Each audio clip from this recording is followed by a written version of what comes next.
Hi everyone, ఎలా ఉన్నారు అందరూ? థంబ్‌నెయిల్‌లో చూసారు కదా, వన్ డే అన్‌ప్లాన్డ్ ట్రిప్ అనమాట. సాటర్డే నైట్ అనుకున్నాము 10:00 అలాగా. Sunday early morning బయలుదేరిపోయాము.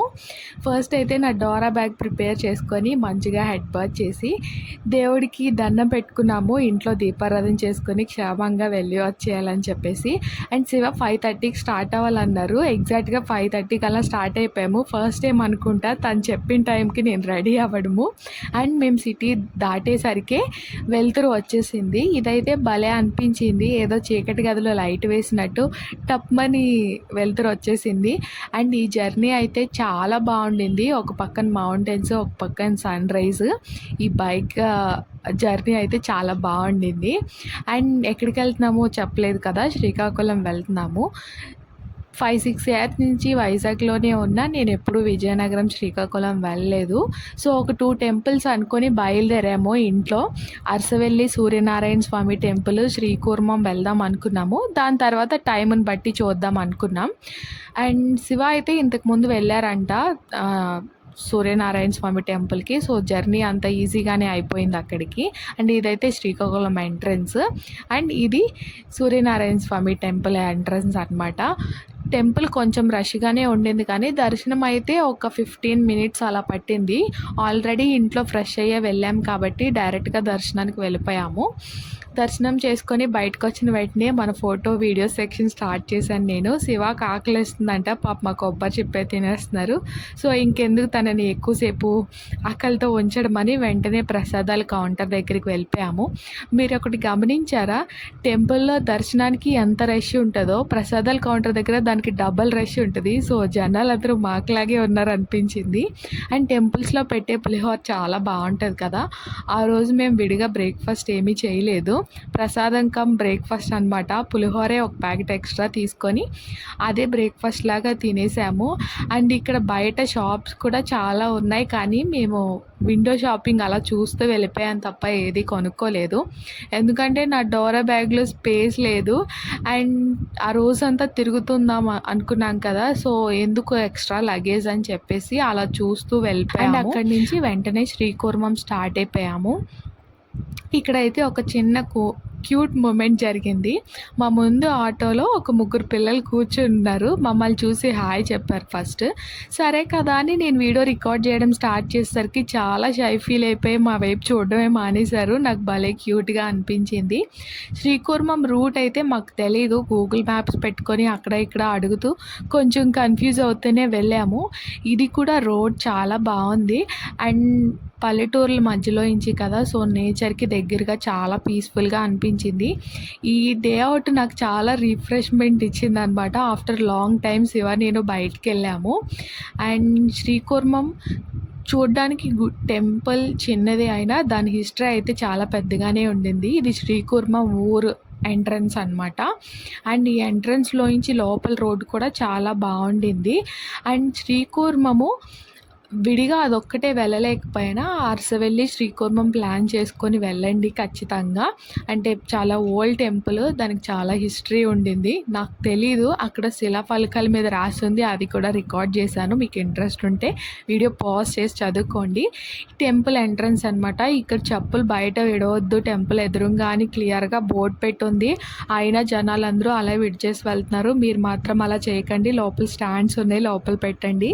ఇక్కడైతే శివ నా హ్యాండ్ హోల్డ్ చేయని హ్యాండ్ ఇస్తున్నారు. ఈ వీడియోస్ రికార్డ్ చేస్తూ నేను ఎక్కడ పడిపోతానో ఏమో అని భయం వేసినట్టుంది.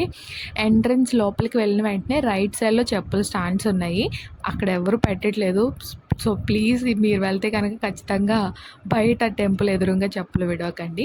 అండ్ చెప్పాను కదా, ఇవే శిలాఫలకాలు ఉన్నాయి. లవకుశులు శ్రీ శంకరాచార్యులు వారు అందరూ వచ్చారంట. 700 ఇయర్స్ ఓల్డ్ టెంపుల్ ఉందంట. ఇది నాకు అసలు ఉందని కూడా తెలియదు. శివ ఇంతకుముందు విజిట్ చేశారంట, సో తనకి తెలుసు, తీసుకొని వచ్చారు నన్ను. అండ్ ఇక్కడ లోపల పంతులు గారు కూడా స్థల పురాణం చాలా క్లియర్గా ఎక్స్ప్లెయిన్ చేస్తున్నారు. అండ్ మన ఇండియాలో అంటే హిందూ టెంపుల్స్లో కూర్మావతారంలో ఇది ఒక్కటే ఉందంట. ఇంకా గుడి ఎంట్రన్స్ లోపలికి వస్తే కోనేరు ఉండింది. ఇక్కడ అందరూ స్నానాలు చేసి మొక్కులు తీర్చుకుంటున్నారు. మేము ఆల్రెడీ ఫ్రెష్ అయ్యి వెళ్ళాము కాబట్టి కాళ్ళు కడుక్కొని ఇక్కడ ధ్వజస్తంభం దగ్గర దండం పెట్టుకున్నాము. ఇక్కడ అందరూ దీపారాధన చేస్తున్నారు. ఇక్కడ దండం పెట్టుకొని టికెట్ కౌంటర్ అయితే ఈ ధ్వజస్తంభం పక్కనే ఉండింది. ఫ్రీ దర్శనం అయితే గుడికి లెఫ్ట్ సైడ్లో లోపలికి దారి ఉందన్నమాట. అండ్ ఇక్కడ ఏదో స్తూపం ఉంది, దాని పేరు చదివాను కానీ నేను మర్చిపోయాను. టెంపుల్ అయితే చాలా చాలా బాగుంది, చాలా పీస్ఫుల్గా ఉంది. అండ్ నాకైతే బాగా బాగా నచ్చింది. టెంపుల్స్కి ఎందుకు వెళ్తారు అస్తమాను అంటే, ఏదైనా ప్రాబ్లం ఉన్నా, డిస్టర్బెన్స్ ఉన్నా మనకి ఆలోచించి ఆ పేషెన్సీ పోతుంది. ఆ టెన్షన్లో టెంపుల్కి వెళ్తే సొల్యూషన్ దొరకకపోయినా అట్లీస్ట్ అది ఆలోచించడానికి పీస్ దొరుకుతుంది అనిపిస్తుంది నాకు. సో అందుకనే మోస్ట్లీ మేము టైం దొరికితే టెంపుల్స్ విజిట్ చేస్తాము. అండ్ బయటకు వచ్చిన తర్వాత ఇలా ఒక రైట్ సైడ్లో తాబేళ్ళు పెంచుతున్నారు. సో భలేగా అనిపించింది ఇవన్నీ చూస్తూ. శ్రీకూర్మం టెంపుల్ బయట రైట్ సైడ్లో ఒక పాతాళ సిద్ధేశ్వర స్వామి టెంపుల్ అని శివాలయం ఉంది. ఇది కూడా వెరైటీగా ఉంది. మీరు వెళ్తే ఖచ్చితంగా దర్శనం చేసుకోండి. అండ్ ఇక్కడి నుంచి దగ్గరలో ఒక బీచ్ బాగుంటుందని శివ కొలీగ్ సజెస్ట్ చేస్తే, సరే ఇంత దూరం వచ్చామని అక్కడికి కూడా వెళ్దామని బయలుదేరాము. అండ్ ఈ వే కూడా బాగుంది. వాళ్ళు కొండలు దాటుకునే ఎక్కువ ఉందన్నమాట వే.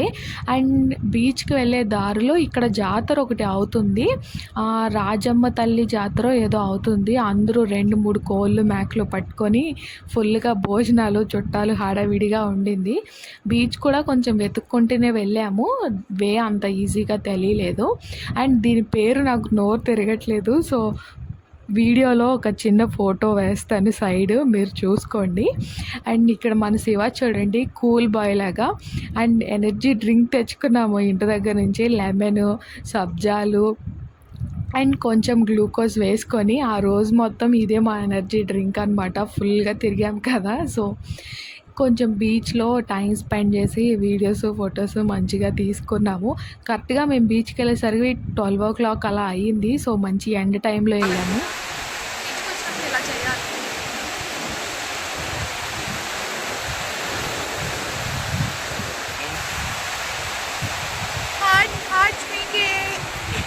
అయినా కూలింగ్ గ్లాసెస్తో ఎండను బాగానే మేనేజ్ చేసేసాము. మంచి టైం స్పెండ్ చేసి బీచ్లో ఇంకా అక్కడి నుంచి రిటర్న్ అయిపోయాం. 1 o'clock అలాగా లంచ్ చేద్దామని చెప్పేసి. దీని కంటిన్యూషన్ వీడియో పార్ట్ 2లో పోస్ట్ చేస్తాను. ఆఫ్టర్నూన్ వరకు డే అనమాట ఇది. వీడియో నచ్చితే లైక్ చేయండి, ప్లీజ్ సబ్స్క్రైబ్ చేసుకోండి. వీడియోస్ కొంతమంది చూస్తున్నారు, అంటే నాకున్న 100 సబ్స్క్రైబర్స్ కాకుండా ఇంకా కొంచెం మంది చూస్తున్నారు కానీ సబ్స్క్రైబ్ చేసుకోవట్లేదు. Please consider subscribing. Meet you on next video. Bye.